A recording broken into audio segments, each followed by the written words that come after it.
Oba, vamos lá, galera. Na segunda parte da revisão da prova trimestral, tá?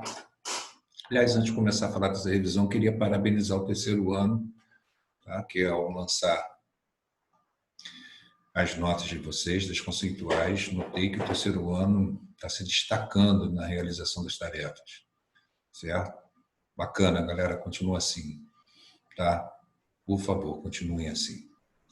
Não muda a batida não, que tá bacana. Tranquilo? Então vamos lá, gente. Olha só. Hoje, nessa aula, nós faremos, né, um encaminhamento, uma revisão sobre reforma e contra-reforma, e na frente História do Brasil falaremos de bandeirismo e economias complementares, correto? Então, na reforma protestante,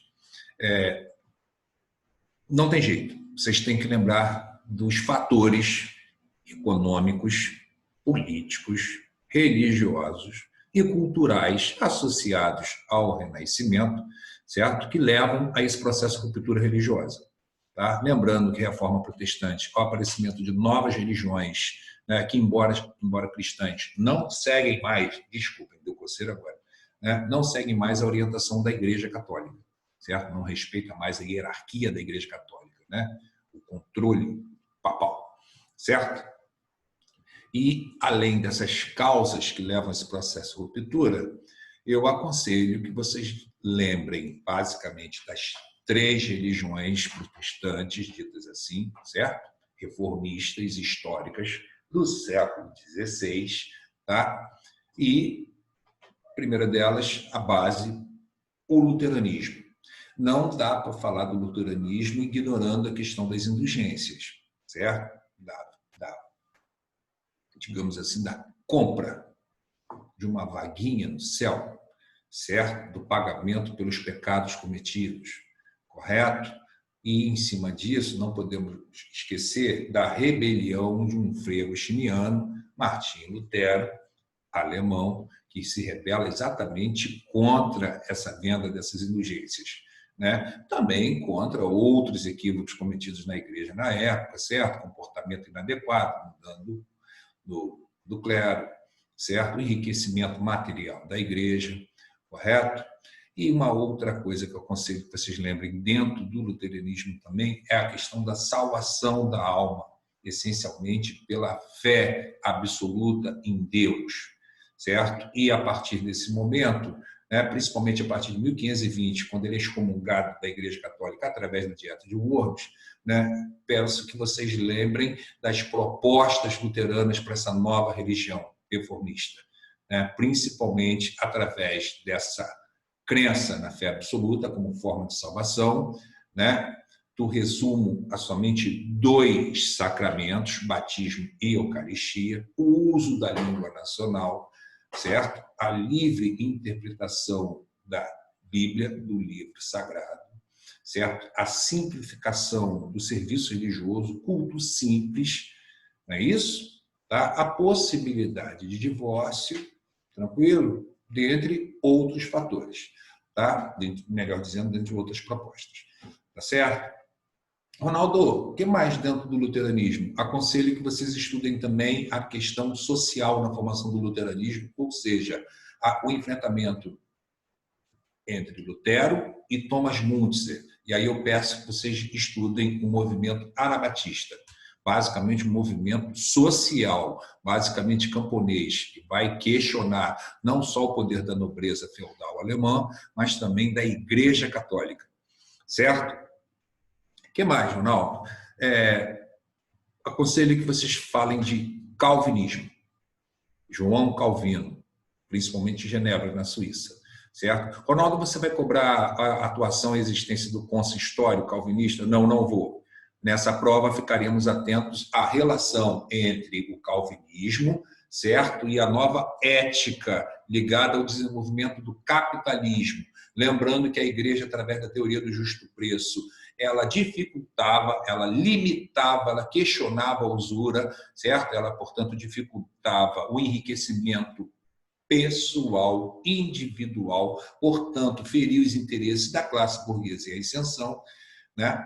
E Calvino ou melhor, o calvinismo vai cair como uma luva ou como uma roupa sob medida para essa burguesia em ascensão, a partir do momento que colocava a teoria da predestinação como forma de salvação. E um dos elementos, né, dessa salvação, ou seja, um dos sinais dessa salvação dados por Deus a esse indivíduo, era exatamente a possibilidade do enriquecimento individual. Portanto, é uma nova ética que favorece ao capitalismo, ou seja, o enriquecimento individual, ele não é um pecado, como até então a Igreja Católica colocava, é uma bênção divina, certo? Um outro sinal enviado por Deus era a fé, certo? Então, lembre-se da questão da salvação da alma, dentro do calvinismo, tá? Que é a questão da predestinação ou graça divina, e, a partir disso, a relação que se estabelece entre essa nova religião cristã, certo? E o desenvolvimento do capitalismo, naquele momento. Correto? Lembrando também que Calvino é um seguidor de Lutero, portanto, além dessa questão da salvação do homem, né, a estrutura doutrinária do calvinismo, ela é essencialmente luterana. Tá?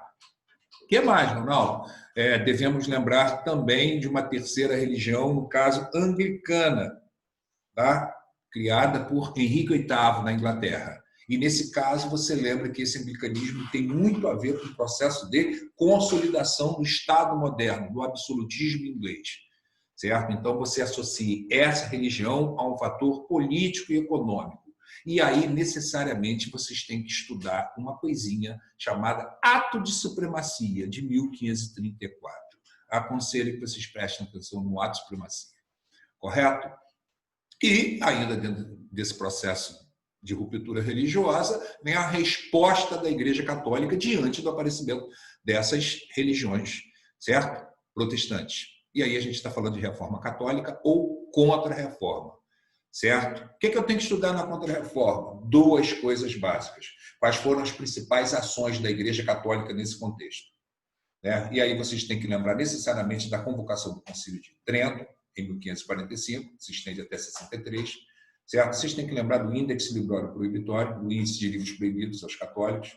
Seria muito bom que vocês lembrassem também, obviamente, da atuação do Tribunal do Santo Ofício, da Inquisição, né? E como falamos de colonização do Brasil, seria legal que vocês lembrassem da atuação da Companhia de Jesus, dos jesuítas ou inacianos, que ela foi criada por Inácio de Loyola. Certo? Por que você falou do Brasil? Porque, obviamente, não dá para falar de história do Brasil sem falar do processo de conversão do gentio, do nativo, à religião católica, naquilo que se chama catequese. Certo? Na frente de Brasil, Ronaldo, o que a gente precisa saber? Fácil, bandeirismo. Bandeirismo está relacionado aqui na história do Brasil, nesse Brasil colonial, Ronaldo, ao processo de expansão da ação colonizadora portuguesa, no processo de interiorização econômica, no processo de expansão territorial. Associa o bandeirismo à crise da economia litorânea, à crise da economia açucareira, certo? Associa o bandeirismo, né, a uma área geográfica, basicamente, no caso, a cidade de São Paulo, né? Certo? E lembre, basicamente, dos 4 tipos de bandeirismo. Portanto, peço que vocês prestem atenção no ciclo de caça ou criação do índio, certo? No ciclo minerador, no chamado bandeirismo de contrato ou sertanismo de contrato, tá? E na ação de abastecimento de vilas e povoados do interior do Brasil, chamada de monções, certo? Outra coisa do bandeirismo que vocês precisam lembrar são os efeitos desse bandeirismo. E aí vocês lembrem que a historiografia, ela, né, dialoga, ela entra no embate, porque tem uma rapaziada normalmente ligada à história oficial que engrandece, que enaltece a ação do bandeirante, principalmente pela expansão econômica, processo de interiorização e expansão territorial, mas tem aquela rapaziada que vai lembrar, pô, mas os caras arrebentaram quem já estava lá, né? Escravizaram, mataram, então a coisa não é tão bonitinha assim. Então lembre dos dois lados da questão ligados à ação dos bandeirantes, certo? E para fechar, devemos lembrar também de economias complementares. Por quê? Porque elas também estão ligadas a esse processo de expansão da ação colonial, certo? De expansão territorial, né? E aí eu aconselho que vocês lembrem basicamente de 4 economias: pecuária nordestina e sulista, certo? Economia algodoeira, economia fumageira ou lavoura do tabaco e as drogas do sertão, ou seja, o extrativismo de produto das matas do sertão, das florestas, certo? O que eu tenho que lembrar nessas economias? Vocês têm que lembrar, basicamente, das estruturas socioeconômicas e do tipo de mercado que essas economias atendem, ou seja, se é um atendimento prioritário ao mercado externo ou ao mercado interno, tá? Na hora da pecuária, lembre-se, é muito bom que vocês estabeleçam uma comparação, principalmente entre a pecuária nordestina e a questão da área de produção açucareira nordestina. Estabeleça semelhanças e diferenças socioeconômicas. Tá? E ainda dentro da pecuária, estabeleça também comparações socioeconômicas entre a área de produção pecuária, de criação, no caso, nordestina e aquela estabelecida no sul do Brasil. Tá certo, moçada? É isso. Desejo, não venho, vou para cima de vocês com aquele papo de boa sorte, com essa conversa fiada. Eu desejo que vocês estudem, certo? E aproveitem a prova e se deem bem nela. Tá bom, galera? Abração para todo mundo. Se cuida, moçada. Tchau, tchau.